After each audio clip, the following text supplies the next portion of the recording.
नाज़रीन अस्सलाम वालेकुम, आप देख रहे हैं आपका अपना चैनल ज़ाविया। मैं आपका मेज़बान गालिब सुल्तान। नाज़रीन, आपके एक अपने ही बरादर इस्लामी मुल्क ने गज़ा के काज को एक इतना बड़ा नुकसान पहुंचाया है, फिर से एक दफ़ा डेंट डाला है। और इस दफ़ा इस डेंट को देख के नाज़रीन बंदा हैरान हो जाता है, परेशान हो जाता है। आप मतलब अंगश्त बदनदा हो जाते हैं कि यार एक इस तरह की भी हरकत एक अपना इस्लामी मुल्क अपने ही मुसलमान भाइयों के खिलाफ कर सकता है। उनके ऊपर जुल्म हो रहा है, उनके ऊपर जो है वो जेनोसाइड हो रहा है, नस्ल कुशी हो रही है उनकी। कोई वहां पे किसी भी किस्म की रहमदिली नहीं दिखाई जा रही और ऐसे उनको काटा जा रहा है, मारा जा रहा है कि जैसे कोई जानवरों को मारता है। और इधर यहाँ पे आपका एक अपना बरादर इस्लामी मुल्क, इस्लाम का नाम नेवा, इस्लाम का बड़ा झंडा बरदार मुल्क, और वो इस तरह की हरकत करेगा। नाज़रीन, ये खबर क्या है, ये मैं आपको वीडियो के आखिर में पूरी तफसील के साथ बताऊंगा और आप हैरान हो जाएंगे कि ये इन्होंने कर क्या दिया है। और दूसरी जानिब नाज़रीन, गैर इस्लामी मुल्क जिसका इस्लाम से कोई लेना देना नहीं, जिसका कुरान से कोई लेना देना नहीं, जो नहीं जानता कि हुजूर की तालीमात क्या हैं, उस मुल्क ने अपने ज़ाती तिजारती मफादात को साइड पे रख के एक ऐसे आप कह लें कि उसने टेबल के ऊपर हाथ मार दिया कि भाड़ में गए मेरे मफादात, भाड़ में गए मेरे इंटरेस्ट। और उस मुल्क ने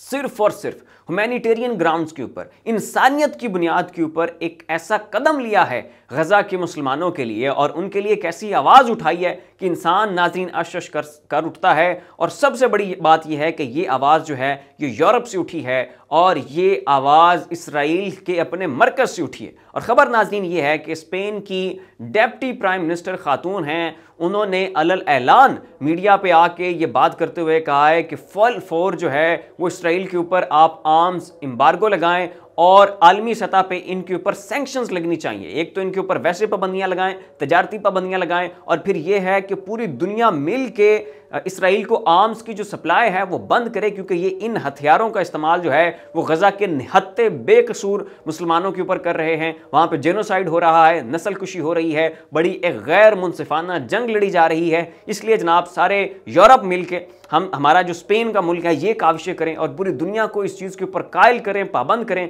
कि कोई दुनिया का मुल्क जो है वो इनके साथ ट्रेड भी ना करे, और जो आप ऑयल्स की सप्लाई है वो भी बंद करें और आर्म्स की सप्लाई भी फिल फोर बंद की जाए, और तभी जो है वो इसराइल को घुटनों पे लाया जा सकता है।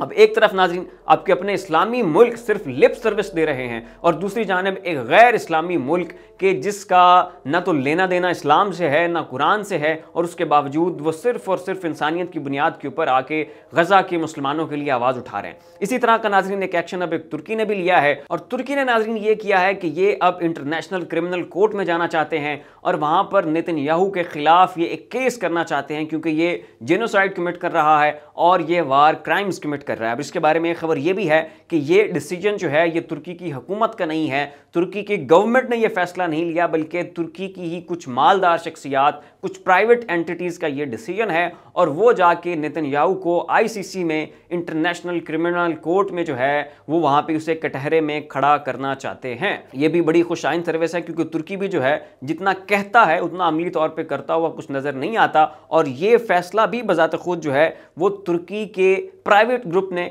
जो है वो लिया है, और वो इसको नेतन्याहू को वहाँ पर सू करना चाहते हैं। तो ये जो फैसला है मैं आपको दोबारा वाजे कर दूं कि तुर्की की गवर्नमेंट ने नहीं लिया, बल्कि तुर्की के ही एक प्राइवेट ग्रुप का ये फैसला है, और वो अब नेतन्याहू को इंटरनेशनल क्रिमिनल कोर्ट में जो है वो ले जाना चाहते हैं। तो ये नाज़रीन दो डेवलपमेंट्स थी जो कि बड़ी खुशाइन थी कि एक तरफ स्पेन और दूसरी जानिब तुर्की की जानिब से अच्छी खबरें आई। तो अब नाज़रीन जो है वो खबर मैं आपको बता दूँ कि जिसको मैंने आपको इब्तदा में बताया था कि इस्लामी मुल्क ने बड़ी शर्मनाक हरकत की है, और वो ये है कि नाज़रीन एक तुर्किश बाशिंदा जिसका बुनियादी तौर पर ताल्लुक तुर्की से था, वो मस्जिद हराम में था, एहराम उसने पहने हुए थे और वहाँ पे वो इबादत में मशगूल था। तो एकदम जो है उसने बड़ी बुलंद आवाज़ में गज़ा और फ़लस्तीन का नाम बुलंद किया। तो इसके ऊपर वहाँ जो पुलिस थी, जो वहाँ पे सिक्योरिटी मौजूद थी, उन्होंने उसे पकड़ा, उसको कैद कर लिया और उसके पाँव में जो है उन्होंने बेड़ियाँ डाल दी। और इसकी जो तस्वीर हैं और इसकी जो वीडियो है वो खुद उस शख्स ने सोशल मीडिया के ऊपर जारी की। एक छोटा सा वीडियो पैगाम उसने भेजा कि ये देखें कि मैंने वहाँ पे गज़ा और फ़लस्तीन के लिए सिर्फ बुलंद आवाज़ में उनका नाम लिया है, उनके हक़ में कोई नारा भी नहीं लगाया, उनके लिए कोई आवाज़ भी नहीं उठाई, सिर्फ नाम ही तो बुलंद किया कि गज़ा और फ़लस्तीन। और इस बुनियाद के ऊपर जनाब वहाँ पे सऊदीया की जो हुकूमत है और उनकी जो वहाँ पे सिक्योरिटी एहलकार मौजूद थे उन्होंने उसे पकड़ लिया, पकड़ के जनाब जेल में डाल दिया और उसके पाँव में जो है वो बेड़ियाँ डाल दी। नाज़रीन, इससे पहले मैं अपने गुज़श्ता वीलॉग में बता चुका हूँ कि अरब लीग के ही चंद ममालिक ने जो है वो अरब के ममालिक के सामने एक ड्राफ्ट रखा था कि आएँ सारे ममालिक जो अरब के हैं ये मिल के हम जो है वो इसराइल का मुहासरा करते हैं, इनका हम जो है वो ऑयल की सप्लाई बंद करते हैं, इनके साथ तिजारती तल्लुकात मुनक़ता करते हैं, अपना सफारती अमला वापस बुलाते हैं और जो एयर स्पेस हमने दी हुई है और अमेरिका के तैयारे जो हैं वो लैंड कर रहे हैं इसराइल के अंदर और असलहा पहुंचा रहे हैं, एम्यूनेशन दे जा रहे हैं, तो उसको भी जो है वो रोका जाए। और इससे दूसरे दिन जो है वो इसराइल ने घुटनों पे आ जाना था, इनकी तो जुर्रत नहीं होनी थी, इतनी गुंजाइश नहीं होनी थी कि ये इससे आगे चल पड़ते,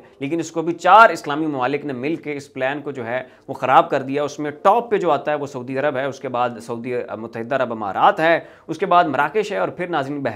बहरीन, मराकेश, मुत्तहिदा अरब अमारात और सऊदी अरब, इन 4 ममालिक ने मिल के उस ड्राफ्ट को उठाकर रद्दी की टोकरी में डाल दिया। तो एक तरफ स्पेन गैर इस्लामी मुल्क इसी तरह के ड्राफ्ट तैयार कर रहा है, वो कह रहे हैं कि चलें जी आगे बढ़े, इनके ऊपर पाबंदियाँ लगाएं, और दूसरी जानिब आपके अपने इस्लामी ममालिक, बरदर इस्लामी मुल्क जो बल्कि आप कह लें कि दीन की जड़ है, वो बैठ के ऐसे ड्राफ्ट को जो है वो रद्दी की टोकरी में डाल रहे हैं। तो ये नाज़रीन कुछ अपडेट्स थी जो मैंने आपके सामने रखी। इन मामलात के ऊपर आप क्या राय रखते हैं